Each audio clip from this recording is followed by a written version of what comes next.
not forget my stories, Senua. I am with you still. Out of hell you have come, and now find yourself in Midgard, the world of men. Do not think it any less dangerous for that. Your path has taken you far from home, across the boundless sea, and you must go on to the heart of this place, to the heart of man.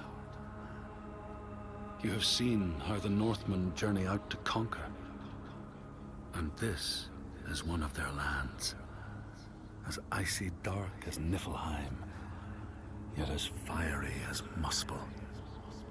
It has not long been claimed, and they try still to tame it.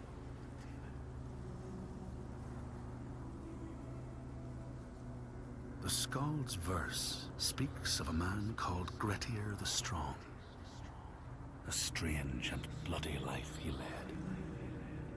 And it happened in this land you have come to. Listen to his story, Senua, for it may in some small way illuminate your own.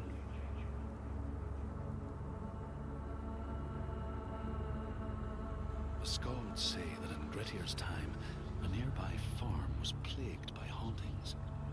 A shepherd called Glamour was killed by some evil force, found dead in the snow, bloated and black. His body could not be taken to burial, because he was held fast to the ground. So it was left. 3 days after his death, the body was missing.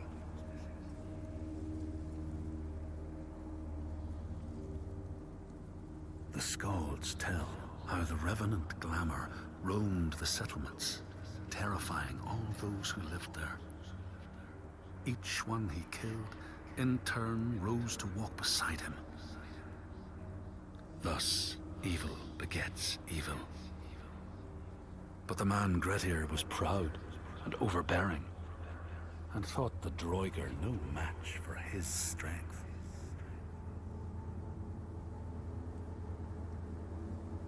The Skalds say that Grettir fought and killed the Droiger Glamour, but not before Glamour had cursed him. His strength would be turned against him, his deeds bring death and exile, and he would be always before Grettir's eyes, making him afraid to be alone. He saw all sorts of phantoms wherever he looked, and thus people who see things that aren't there are said to have Glamour's eyes.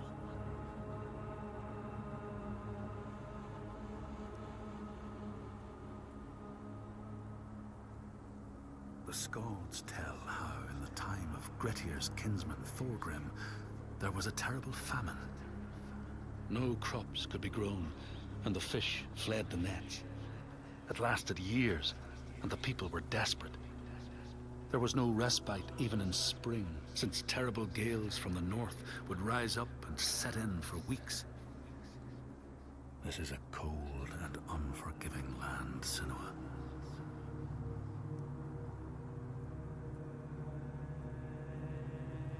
In the time of famine, at the place known as Rifskar, Thorgrim found a huge finback whale, beached and dead. His neighbor, Thorfinn, had already found it and was in the process of flensing it. But Thorgrim claimed it as his own. Thorfinn said he would not give it up without a fight. If that's what you want, Thorgrim said, let it be so. And he launched a blow at Thorfinn, cutting off his head in one strike.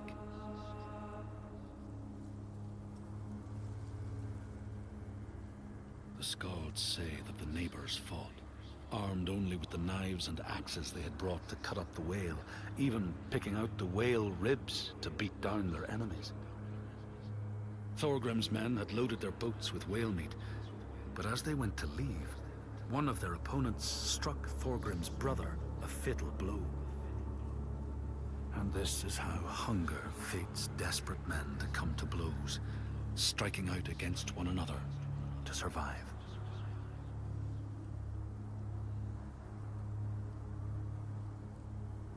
Skalds speak of the time Grettir, traveling with some others, ran into rough weather and docked their boat on an island. They had not brought fire with them, and the merchants complained bitterly. Seeing a great fire blazing on the other side of the strait, Grettir said he would swim over to fetch it. He took off his clothes and struck out across the water, wearing nothing but a cloak.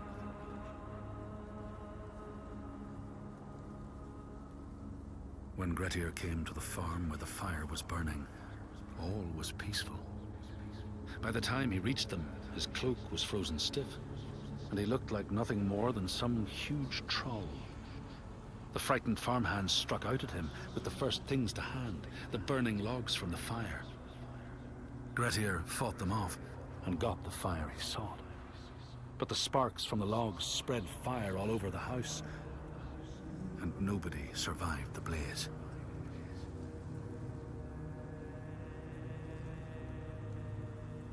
The Skalds say that Grettir swam back across the strait, keeping the fire safe from the water. His friends applauded Grettir's bravery, but when word spread about the massacre at the farm, people took against Grettir. Nobody wanted anything to do with him, and when the news reached the Althing in the summer, Grettir was pronounced an outlaw. All doors would hence be shut to him.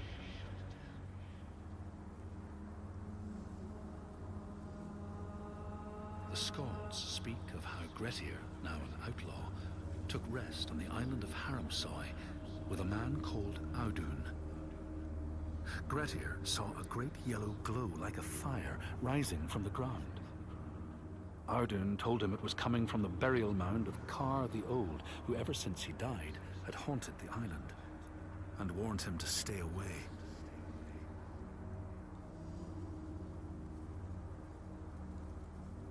The Skalds say Grettir wanted the sword that was buried in Kar's How, and would not be deterred from seeking it.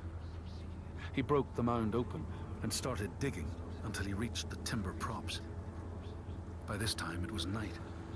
Audun warned him again not to continue, but Grettir threw down a rope and went inside the mound. No light penetrated it, and it reeked of death. But he persisted in exploring.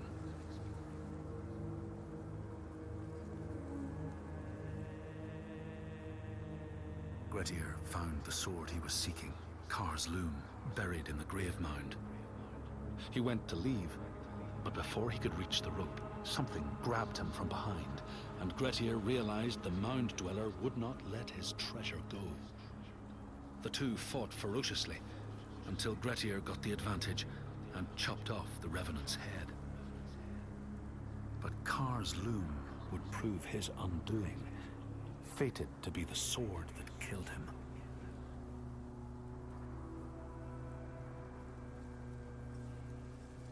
The Skald's verse tells how Grettir made many enemies with his proud and overbearing nature.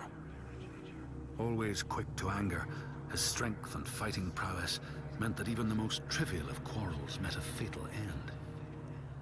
The kinsmen of those he killed or maimed were angry, and because he was an outlaw, no one was allowed to help him.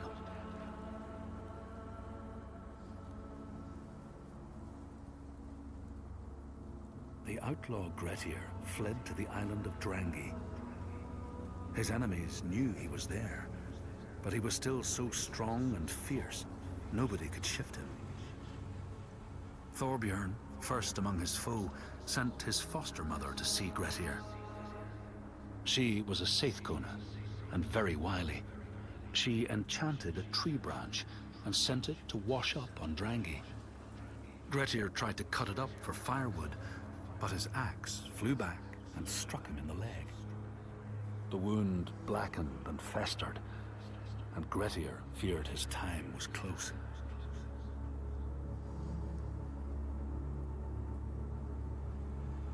The Skalds say Grettir, wounded by Seithr, was now so weak it was possible for his enemies to defeat him.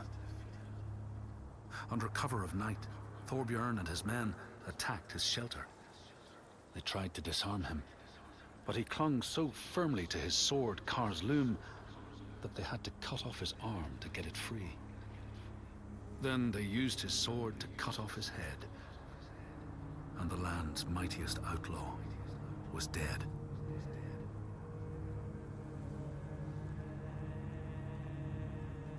As the Droigar glamour had predicted, all Grettir's brave and fine deeds brought him misery. So fate makes prisoners of us all. But it was Grettir's nature that made him fight the Droigar, and Grettir's nature that led to blood feud and exile. So what is truly our prison, Senua? Is our path ordained, and we powerless to change it? Or do we blame uncertain powers for what we ourselves ordain?